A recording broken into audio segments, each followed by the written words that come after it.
to see you, Chaitanya. Nice to meet you. Nice to meet you as well. I know. This is where the magic happens. Yeah. We're one of the world's largest fine flavor cacao fermenters. So we work with over nearly 200 farmers. We're spread over about 3,000 acres of cacao. And we're building a reputation for Indian cacao. And the second story is that we make this chocolate. And then we make confection from chocolate. So these are the three stories. And this is the fruit. So this is the cacao fruit. Right. It's been harvested almost maybe 10 days ago. So everybody in the world buys dried beans. We start from fruit. So these screens are live broadcasts from our farms and fermentary, and also live broadcasts from the Karkhana in Hyderabad. Okay. So consumers come, they can see what's being made at Karkhana right now, what the batch number is, what the roast profile is. This is to establish that, look, we grow these beans, but we also make this chocolate. We don't buy it. Right. And that's the fundamental difference. So transparency is one of the key. We don't buy chocolate, melt it, mold it, put our nuts and our sea salt and call it our chocolate. My chocolate making starts on a farm. Do you consider yourself now a chocolate geek? I'm a chocolate taster. I'm India's first level 3 certified chocolate taster. Really? So this is the raw cacao bean. Okay. This is what comes from our farms and fermentary. Right? This is a roasted cacao bean. When you crack and winnow it, and winnowing is chatna, you get what is known as chocolate nibs. Cacao nibs are the starting point of making chocolate. Okay. So this is cacao mass. Okay. It's coarsely ground chocolate. So we see this as chocolate from India, made the way we Indians like it. And we plan to take it to the world and encourage people to look at it the way we've been looking at Belgian or Swiss chocolate. We have an added advantage because we can remind them that cacao doesn't grow in Europe. It grows here. So how do we taste chocolate? You want to smell it. Once you get the aroma in, let it melt on your tongue. Concentrate on what you're tasting, in what sequence of chronology these things are showing up. And try and enjoy it. The European consumption of chocolate is very high. It's in, I think, at an average of about 5 to 6 kilos per kg per annum, whereas we're definitely below 300 or 400 grams per kg per annum. And we've got the mithai culture. We don't have a chocolate culture. Yeah, India hai to sasta hona chahiye is a challenge. You know? Often one of the things that we hear is, if it's Indian, why are you charging Swiss prices? This is a raspberry and balsamic. That is good. This one's a house favorite again. This is candied orange, which is dipped in 67% dark chocolate. This is a coconut and curry leaf bonbon. Oh, that. It's a white chocolate which is infused with matcha. The curry leaf is all there. Very interesting. I don't think I've tasted anything like that. This one's an award winner. It's a dessert in a bite. This is called the lemon cheesecake. This won an award at the World Chocolate Awards. Nice, very subtle. Very subtle.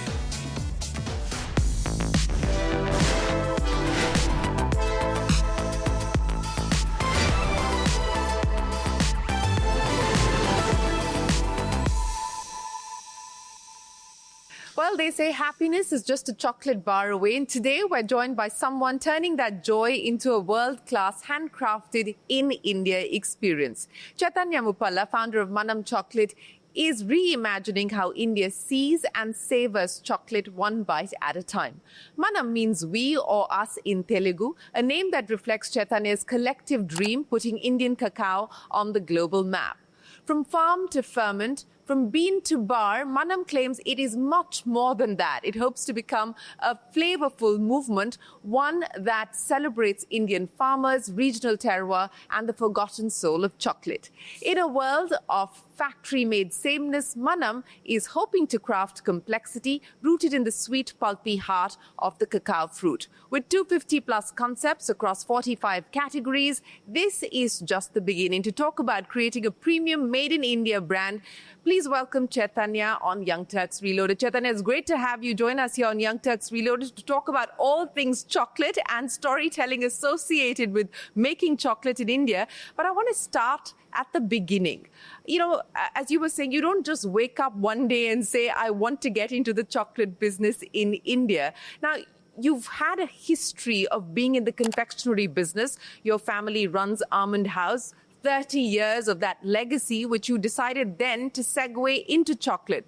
But the journey actually began in 2018. Take me through that. Thanks for having me. Very happy to speak about our journey and chocolate in general, which is interesting for us to share. We started from a strategic need to do something in chocolate, which we knew very little about. Chocolate was always something that we bought as an ingredient that came in a bag. You melted it, you molded it, you put some nuts on it, and you called it your chocolate. When we contextized what's happening in chocolate, particularly in India, we realized that everybody is buying chocolate. And the chocolate comes from the same 2 or 3 multinational sources, or if it's not chocolate, if it's a lower quality product like compound, which is often what we eat in India, it comes from factories that make compound. We realized that with the changing consumer needs and consumer behavior from traditional categories like mithai to more contemporary, modern, and sometimes Western categories like patisserie or chocolate. Every city might have 2 or 3 chocolate brands, like we have 2 or 3 mithai brands now. And if everybody is going to buy the same raw material from the same couple of companies, it's going to make for a very homogeneous mix. So that's kind of what got us into trying to understand how chocolate is made. And then that got us into what small batch chocolate making is, that whole movement that's taking off in the world, which is often referred to as the bean to bar movement, which we don't associate with as a phrase, which we'll speak about later. But that kind of set us off on this journey of learning how chocolate is made, which then led to this realization that your chocolate is only as good as your beans are. And that led us to a nearly 3-year exploration with cacao farmers in India, learning from them, understanding the history of cacao globally, but particularly in India, identifying new problems and solving for them, which led us to build a large fermentary in West Godavari in Andhra Pradesh, where we've succeeded to end up with a bean that can make for global standard craft chocolate. Now, craft chocolate is different from industrial chocolate. That's exactly what I was going to ask you about. How is craft chocolate different from industrial chocolate that we're so used to procuring in the market? Let me create 2 worlds for you. So industrial chocolate is all the chocolate we've grown up eating. Right? Whether it's imported, whether it's Indian, industrial chocolate is what comes from large industrial factories. It's primarily made with commodity or bulk cacao. 60% of global cacao production comes from 2 countries, Ivory Coast and Ghana. And West Africa is a major bulk cacao producer. Industrial chocolate makes chocolate from bulk cacao. They derive fat from the bean. The value in this commodity is in the fat. And industrial chocolate is optimized for productivity. And the flavor is not a critical part of that production. Craft chocolate is made from what we call fine flavor beans. Fine flavor beans are optimized, and fine flavor genetics are optimized for complexity and flavor that can be derived from the bean. So in craft chocolate, the attempt is to create a bean that has interesting flavors, and then process it as little as possible, but to create a balance and to keep what this bean has to offer that we as chocolate makers find interesting and discoverable, and lose what we don't like in that bean. And create a balance between primarily 3 things: astringency, bitterness, and acidity. Okay. And that creates flavor. So it has nothing to do with scale. It has more to do with flavor itself. Yes, but as a company, Manam Chocolate is challenging why craft can't have scale. Now, specialty foods, craft has almost always been really small, artisanal, creative producers. Yeah, niche. Yeah. Usually two people expressing themselves in their craft. Yeah. And fine premium luxury has almost always been the dominion of large industrial players, buying industrial chocolate, making product and retailing it or selling it through elevated product and retail experiences. We're trying to create a confluence of that. Craft and commerce. That's the intersection that you're playing at. I'd actually put another C in there, which is craft, creativity, And commerce. Okay.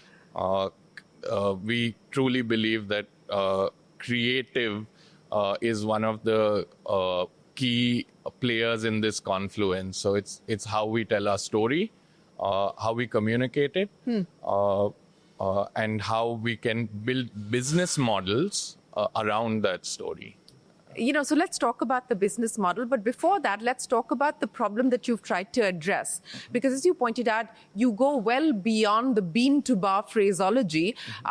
And working with 200 farmers in Andhra Pradesh at this point in time to try and ensure that you control the supply chain, which is a big problem, not just for Indian makers, but for global chocolate makers as well.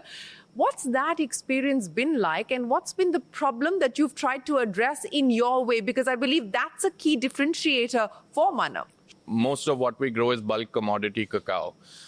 It's typically in the conventional world, the farmer grows these trees, he harvests these fruits, he's expected to break them open, de-seed them, he's expected to ferment them. Yeah. And the way he's been taught to ferment them so far is to keep them in a bag under a tree for a couple of days and then dry them out under the sun. It's a very ad hoc and anecdotal process that isn't very effective. But that's in a way deliberate, because so far industrial chocolate needs to keep the price of cacao manageable and low. So and industrial chocolate doesn't need well fermented beans. They derive fat from the bean.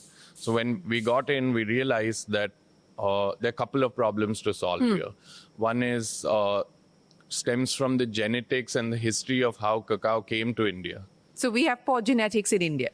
I wouldn't say poor genetics in India. We have industrial genetics in India. This is optimized for industrial purposes. And just to be clear, we're talking about chocolate. So just to be clear, yeah. So these are called clonal varietals. They're optimized for the reasons that improve productivity. There have been problems that have since compounded that issue. Like all of the cacao in India is seed propagated. Okay. So there's no cacao tree on an Indian cacao farm that's similar to the one next to it. Okay. So it's very difficult to say that, this farm has this genetics and hence this flavor profile. And we are trying to solve that with technology. Okay. One of the ways to solve it, we realized, is to bring new genetics into the country. But this is a really long and drawn-out process. It's a 12-year project that we're on. Okay. But we asked ourselves, what can we do with all the cacao that's already growing in the country? And we built a technology platform that's proprietary to us that allows us to create very evolved post-harvest processing that compensates for this lack of fine flavor genetics in Indian cacao and helps us build flavor and complexity into the existing genetics to arrive at a high-quality fine flavor bean. So to put it simply, what do you do in that post-harvest process to make the cacao not industrial? Yeah. Everybody in the world buys dried beans from farmers. We buy fruit. Okay. We work with farmers on farming practices, on harvesting practices, and we procure fruit when they're ready to harvest.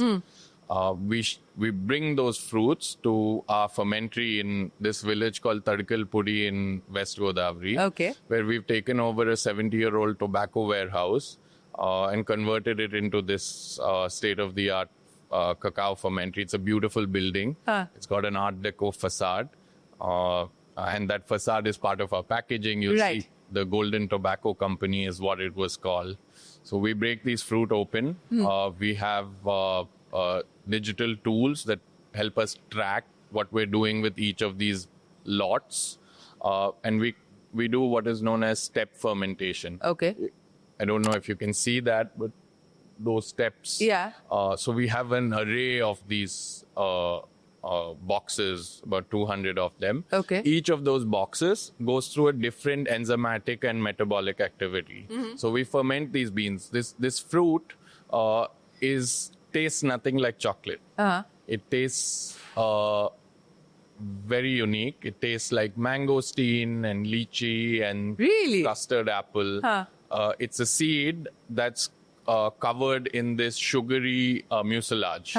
We use the sugars in that mucilage to through a couple of aerobic and anaerobic fermentation steps to create metabolic and enzymatic reactions that give maturity to the bean and help us create flavor and complexity, or help express the flavor and complexity within that bean. How long has it taken you to master all of this? In craft, we don't ever master anything. It's an iterative and perpetual pursuit. Every year, every harvest has just been better and more insightful for us. But what we've been trying to do is we've been trying to build data around it. So all of our these are somewhat traditional techniques in other places like South America.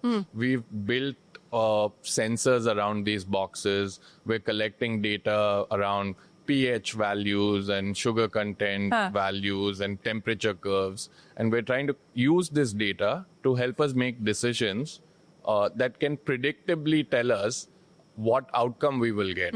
And all of this is sensorially evaluated. Largely because we want to undo a poor reputation that Indian cacao has, but also build a new reputation for Indian cacao. India is a very small cacao growing country. We grow 0.5% of the world's cacao. Just 0.5%? Yes. So the way we look at it is, even if we quadrupled it, it would still only be 2% of the world's cacao. India might never be a major cacao growing country, but perhaps we can be a premium cacao growing country. And that's the pursuit that we're on. Fine flavor cacao trades at a significant premium over bulk and commodity cacao. And prices right now are skyrocketing globally. So while cacao prices have gone up, what we've tried to do is build value into that bean. So we make a different bean that trades at a different price. That allows us to pool profits better to farmers, which is historically about 6% profit to farmers in the industrial chain. In our economic model, we're able to pool 20 to 25%. 20 to 25%? Primarily because we end up with a much higher value product. And we don't share profits with anybody but the farmer. So that allows us to pool profits to the farmer better. So it's not just a more efficient supply chain, but you've also taken out more cogs out of the supply chain. Yes. So, for instance, we work with about 200 farmers now, and we've been growing at anywhere between 75 and 100% year on year in terms of our farmer network. And what's the acreage that you're working with? We're covering today? Nearly about 3,000 acres of cacao right now between West Godavari, East Godavari of Andhra Pradesh, and a small bit of the Bhadradri Kottagudem district of Telangana. Andhra is now the largest cacao growing region in the country. But the point I was making was we don't contract any of our farmers. Our farmers work with us purely because of the incentive structure that we've created. And that's one of the principles of the company. We're not locking anybody in. Our model should be such that the farmer willingly is incentivized to work with us. And largely the real work here is to build that trust. So the store you're sitting in was inaugurated by our farmers. All our stores are inaugurated by our farmers. Andhra Pradesh at this point in time is the capital of cacao from an India point of view, but do you now diversify into other states? Are you looking at diversifying into other states? What can we expect? Sure. So India has 4 cacao growing regions, Andhra Pradesh, Kerala, a little bit of the Pollachi district of Tamil Nadu, and some cacao in Karnataka. Over the next 2 years, we'd like to spread our operations into the other states, but also spread our operations into the rest of the subcontinent. Sri Lanka has some cacao. But the idea here is that we can take our model and replicate it in multiple places. Because however large we get, in the context of global cacao, We're still very small. we're extremely small. Yeah, insignificant. Yes. Yeah. Let's now talk about the Manam story of really taking this to consumers. You've addressed how you've taken this to the farmers. Let's talk about how you intend to take this to the consumers. When you were looking at the hypotheses for why this will make business sense, what are the numbers telling you? I mean, I've looked at a lot of market research on what the size of the Indian chocolate market is today and what it's expected to be by 2030 and so on and so forth. What were the assumptions that you were working with and you are working with today? From a revenue standpoint, India is about an 18,000 crore chocolate market. 13,000 of those 18,000 crores are mass market, Right. FMCG, packaged chocolate. But the remaining 5,000 crores is broken up mostly into 4,500, 4,600 crores of premium chocolate. Okay. And this is mostly imported chocolate. Ferrero, Kinder. Yeah. About 400 to 500 crores of that market is what I call retailers. Okay. Who are either buying this European chocolate, And selling it here. selling it in an aggregated, elevated retail experience, Okay. or using it as an ingredient, creating product Okay. and selling it. Okay. And a really small part of that 5,000 crores is what we call specialty or craft chocolate. We are not after just the specialty part of the business. We are after the premium part of the business. So what we're trying to build for is a Indian craft chocolate brand that can take that 5,000 crore market. That's a substantial target to go after. Now, this will require a fair amount of capital, I imagine, to be able to get this off the ground. It's been a year and a half since you've been out in the market. Self-funded, also a small amount of capital that you brought into the business. But as you fuel this aspiration, what kind of funding are we talking about? We are in very, very early days. This is going to be a long journey. Not only are we trying to build brand, but we're trying to build category. And we're trying to interpret category for ourselves as Indians. So we're not in a rush. We've been able to fund ourselves so far, and we've raised a little bit of money from marquee family offices and friends. We will soon raise some more funds for the next leg of expansion. I was just looking at data. Indian consumption in comparison to global consumption is abysmally low. I mean, Indians consume 100 grams of chocolate versus kilos. I think it's like 6 kilos or something like that as far as the developed markets are concerned per person. So European consumption of chocolate is very high. It's I think at an average of about 5 to 6 kilos per kg per annum, whereas we're definitely below 300 or 400 grams per kg per annum. But that's the headroom we have to grow. But also chocolate is socially and culturally relevant for European markets. Yeah. And we've got the mithai culture. We don't have a chocolate culture. Yeah. See, chocolate was always something that was grown in a colony and consumed by the colonizer, which is why it is designed for colder environments. Chocolate and the industrial nature of chocolate is an indication of how it evolved. You needed control over large colonies and GDPs and shipping routes and slavery. Chocolate as we know it in its solid sweetened form is less than 200 years old. Chocolate has, for most of its 4,500 year history with humans, has been a beverage. So, of course, craft chocolate is extremely nascent. But if you take 2 steps back, chocolate is extremely nascent. Just 200 years. I didn't realize that. It's much of European history with chocolate has also been in the form of a beverage. It's only in the late 1800s when the cacao butter press was invented, the chocolate was reformulated to become solid. You see, the history of chocolate is fascinating. It is fascinating, and you're telling a fascinating story here. But, you know, as we talked about consumer behavior, I mean, Indians have a culture, a deep-rooted culture of mithai and sweets, which are either, you know, made outside or in different parts of the country, in different regions, are homemade. But it's something that's passed on from grandmothers to mothers to their daughters and so on and so forth. Sure. You know, how do you change that? How do you make India a chocolate consuming country, and specifically an Indian chocolate consuming country? So I look at it 2 ways. As Indians, we have an inbuilt cultural need to gift and share sweet things, which has historically been mithai. So Indian occasions warrant bringing something sweet, sharing something sweet. So the consumer behavior exists, the need exists. Yeah. Now, the second part of that is chocolate isn't that alien to us. No. Especially for some of us who grew up in the 80s and the 90s, we have an association with chocolate. Chocolate for us has been around. Chocolate and fruit, chocolate and nut, chocolate in a cake, chocolate in an ice cream. Yeah. Which is why we are not bean to bar. We don't make bars alone.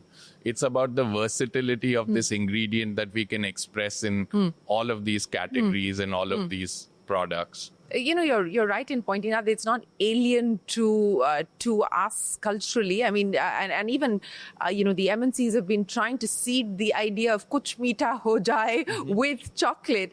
But in this premium space, the right to win for an Indian brand, you know, what is going to be the challenge there?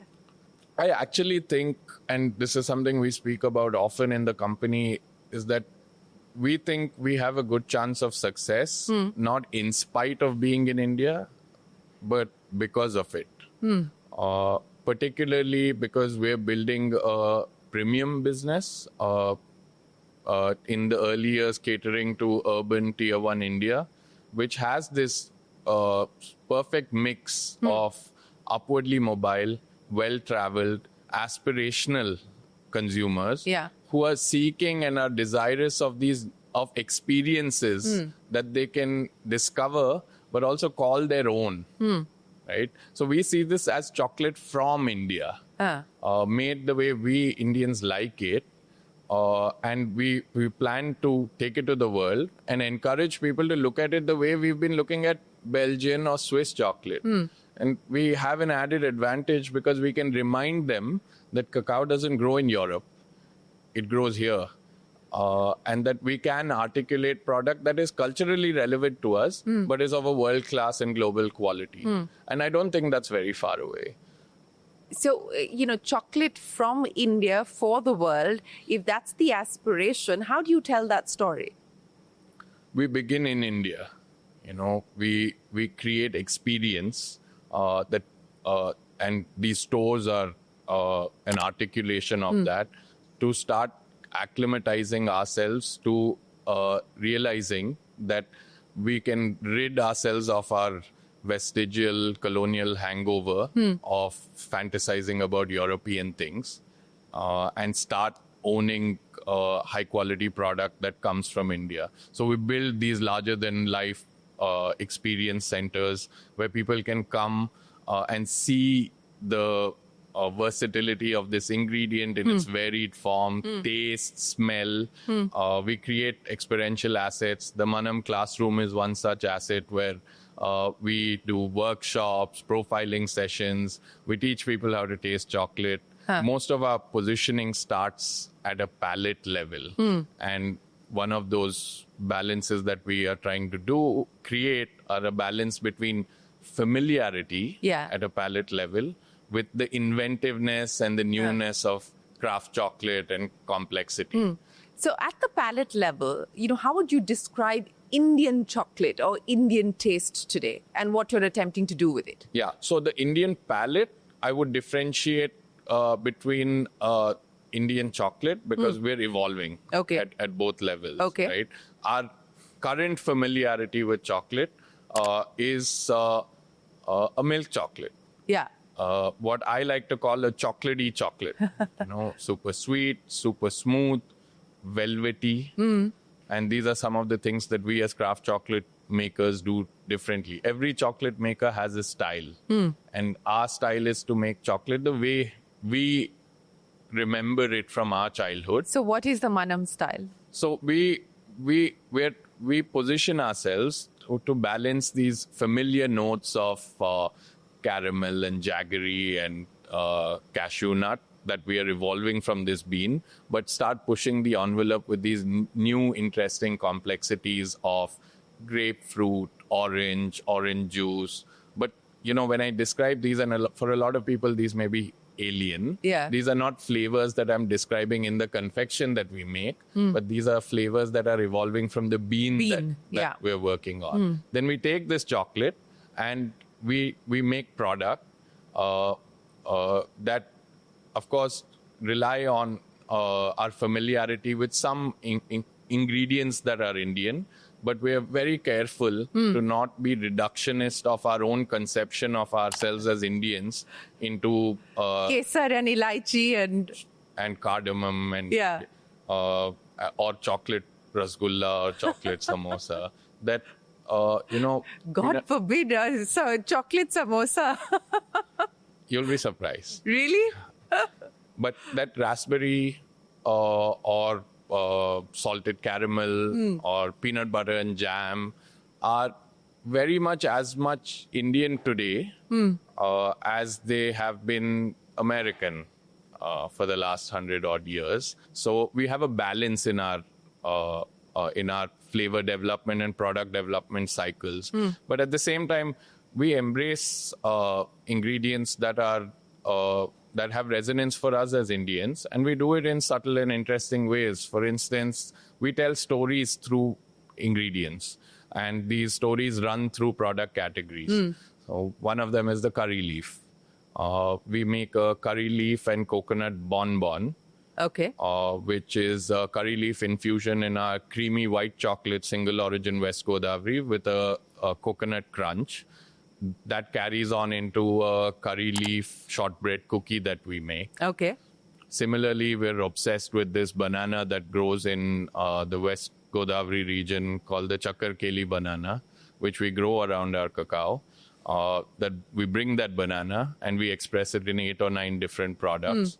And we have varying tastes, So I'm really surprised at how many people come and ask for our 100% dark, which is a single ingredient chocolate. It has only the bean in it. And these are indicators of changing consumer profiles and changing consumer needs that, we can't stereotype ourselves into this notion that we have that, we as Indians like sweet things. It's so dynamic and it's changing so rapidly. It is difficult to pinpoint. Speaking of changing consumer behavior and changing consumer tastes, and what we are seeing at this point in time is this move towards less sugar, low sugar products. The FMCG business is grappling with it as well. How are you adapting the product to cater to some of these changing preferences? We're in the business of indulgence, and I think when we want to indulge, we want to indulge. Indulging with clean ingredients is different from indulging with super processed foods, or processed foods. So as people start becoming more conscious, people are also very conscious now about asking about where the cacao in their chocolate comes from. Or people now know how to read a chocolate label, right? And as they progress on that journey, they start seeking for craft chocolate. And that's the space that we're trying to get into. Craft chocolate is so nascent globally that we have a chance to lead. And that's what we're trying to do. We're trying to do it the way we as Indians would like it. We have to boot and to boost that cacao grows here. Yeah. So we're making chocolate that grow at origin, which not many countries have to say for themselves. Well, yeah, that's an important point that you make, and I don't know if that's a point that many people appreciate or even notice or are aware of. But what we're seeing happen globally today, and I'll bring up what's happening in fashion.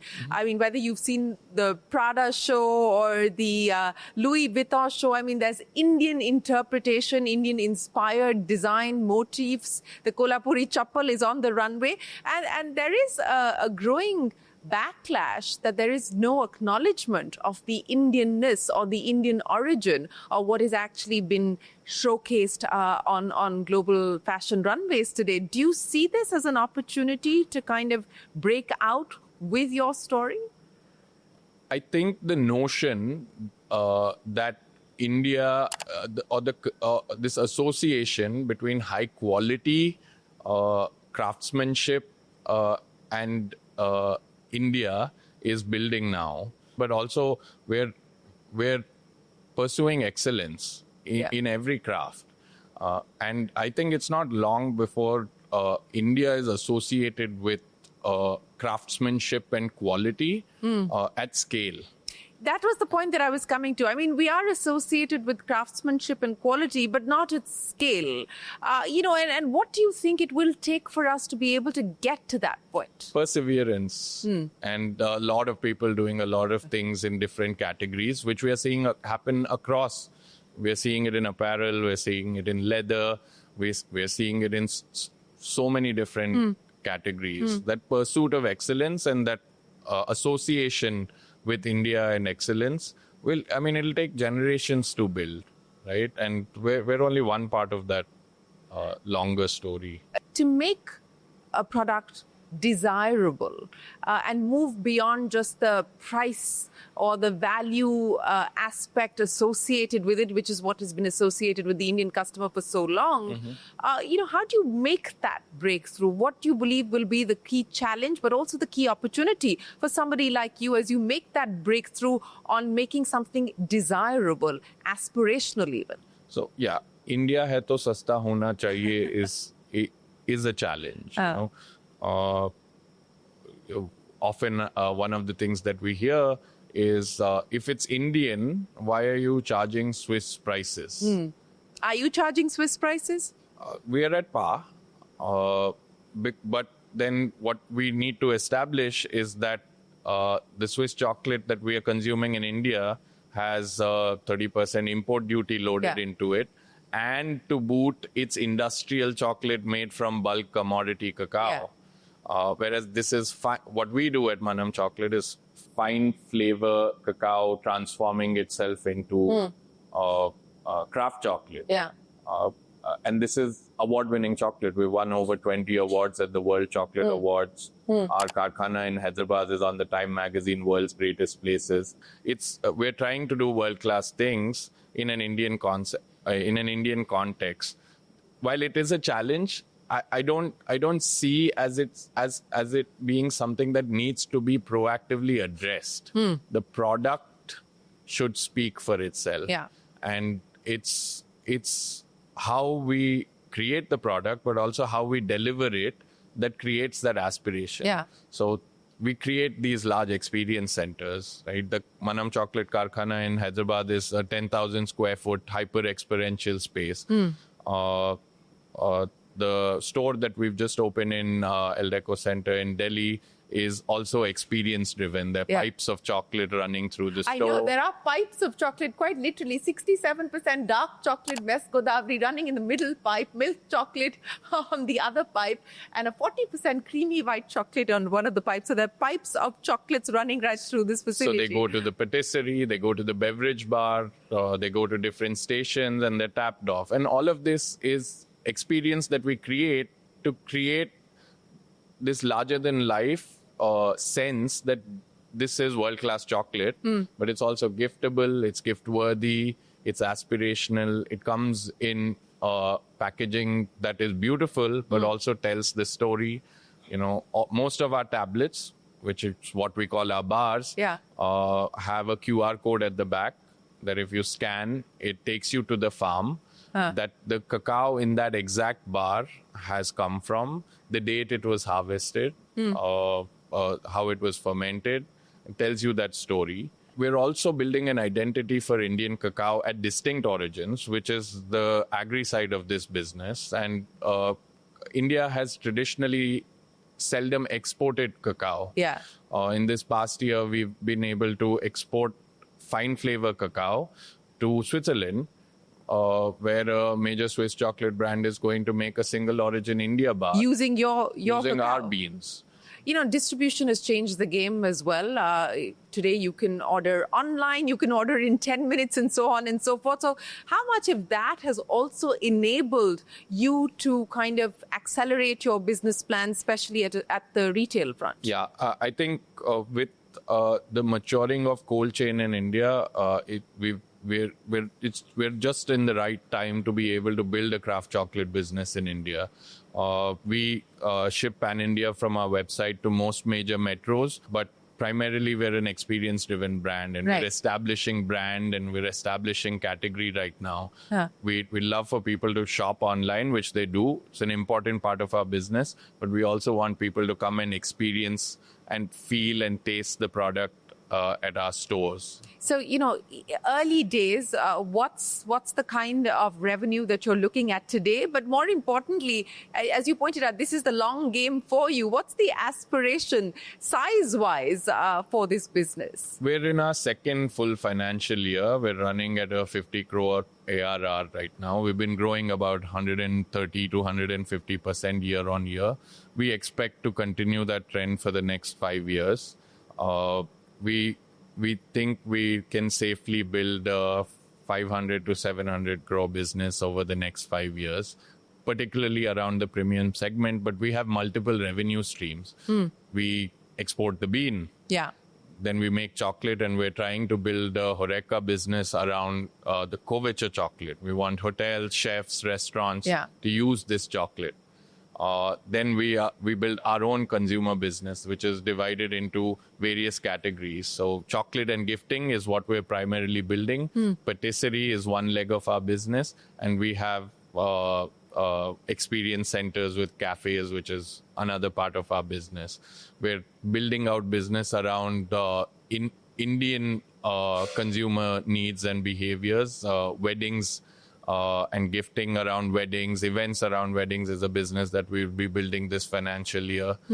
E-commerce is a large part of our business.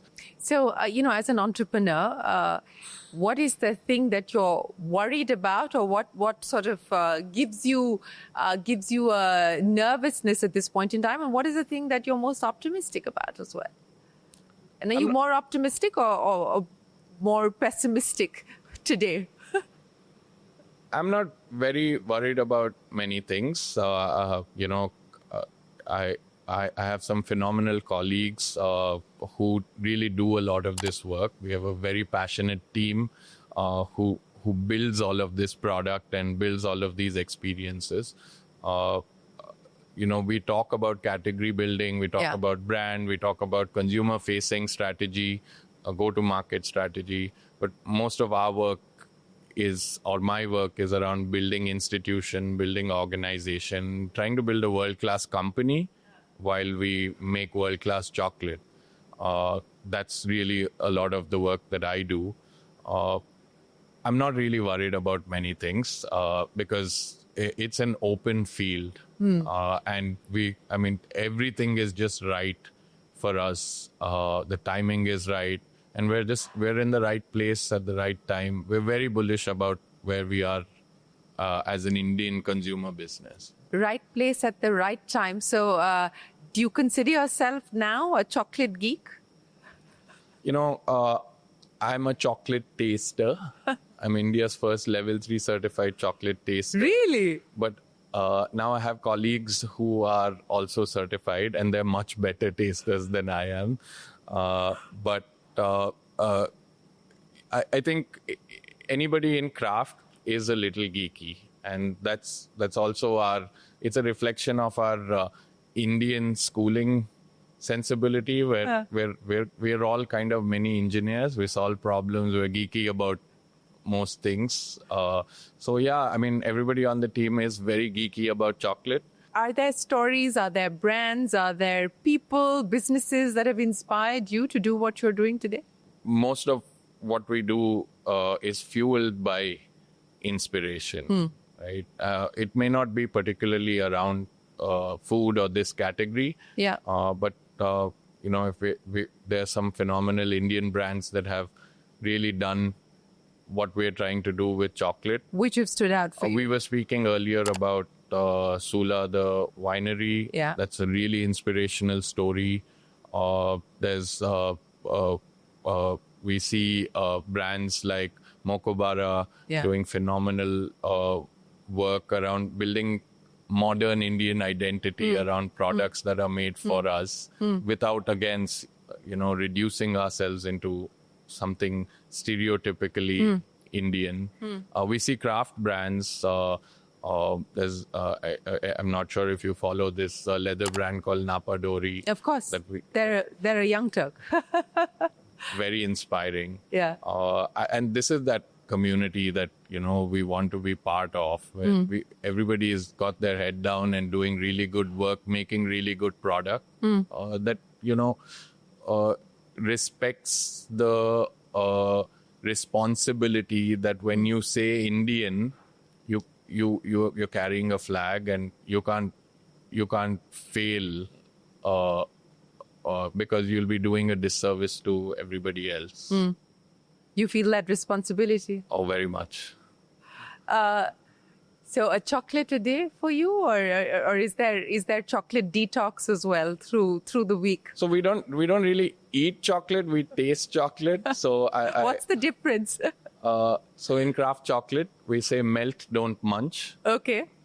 We taste, we profile. I love chocolate as well, but I love chocolate in coffee.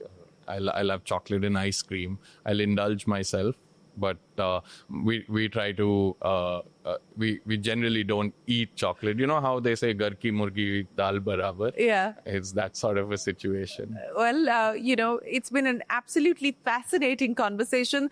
Thank you so much for explaining the world of chocolate to us, and particularly the world of craft chocolate to us. We wish you and Manam the very best of luck, and we do hope that you break out as a Make in India for the world premium brand. Thank you so much for taking the time to speak with us. Thanks very much, Chaitanya. It's been great having you on the program. Well, with that, it is time for us to wrap up this edition of Young Turks Reloaded. From all of us here on the team, thanks very much for watching. Do send us your feedback, your comments. We always like to hear from you. But for now, thanks very much for watching. Stay tuned to CNBC TV18. We're back in a moment with plenty more.